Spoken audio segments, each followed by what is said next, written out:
श्री सीता रामचंद्राभ्याम नमः। स्वागत है आप सभी का हिंदू ग्रंथावली ऑडियो बुक चैनल में। 38वां सर्ग, राजा सगर के पुत्रों की उत्पत्ति तथा यज्ञ की तैयारी। विश्वामित्र जी ने मधुर अक्षरों से युक्त वह कथा श्री राम को सुनाकर फिर उनसे दूसरा प्रसंग इस प्रकार कहा।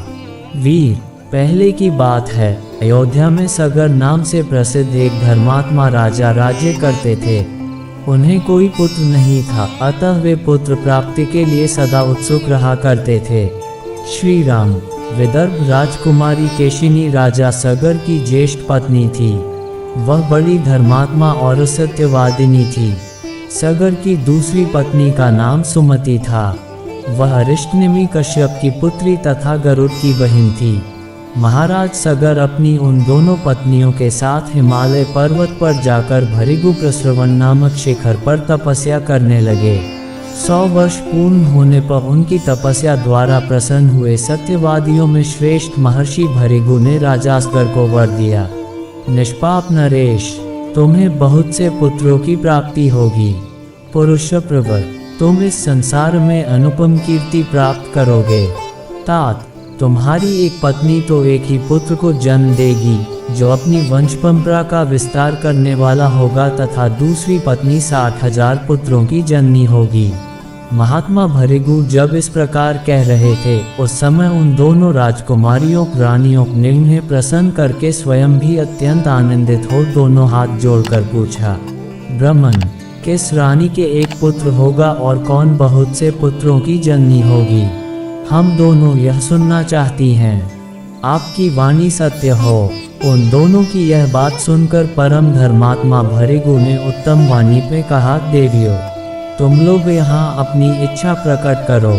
तुम्हें वंश चलाने वाला एक ही पुत्र प्राप्त हो अथवा महान बलवान, यशस्वी एवं अत्यंत उत्साही बहुत से पुत्र। इन दो वरों में से किस वर को कौन सी रानी ग्रहण करना चाहती है? रघुकुल नंदन श्री राम। मुनि का ये वचन सुनकर केशिनी ने राजा सगर के समीप वंश चलाने वाले एक ही पुत्र का वर ग्रहण किया। तब गरुड़ की बहन सुमति ने महान उत्साही और यशस्वी 60,000 पुत्रों को जन्म देने का वर प्राप्त किया। रघुनंदन। तदनंतर रानियों सहित राजा सगर ने महर्षि की परिक्रमा करके उनके चरणों में मस्तक झुकाया और अपने नगर को प्रस्थान किया।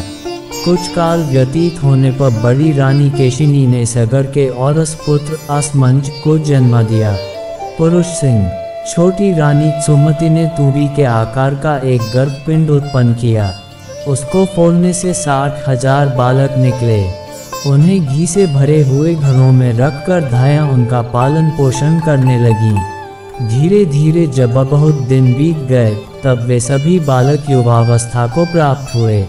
इस तरह दीर्घकाल के पश्चात राजा सगर के रूप और युवावस्था से सुशोभित होने वाले 60,000 पुत्र तैयार हो गए। नरश्रेष्ठ रघुनंदन। सगर का ज्येष्ठ पुत्र असमंज नगर के बालकों को पकड़कर सरयू के जल में फेंक देता और जब वे डूबने लगते तब उनकी ओर देखकर हंसा करता। इस प्रकार पापाचार में प्रवृत्त होकर जब वह सत्पुरुषों को पीड़ा देने और नगर निवासियों का अहित करने लगा, तब पिता ने उसे नगर से बाहर निकाल दिया। असमंज के पुत्र का नाम था अंशुमान। वह बड़ा ही पराक्रमी, सबसे मधुर वचन बोलने वाला तथा सब लोगों को प्रिय था। नरश्रेष्ठ।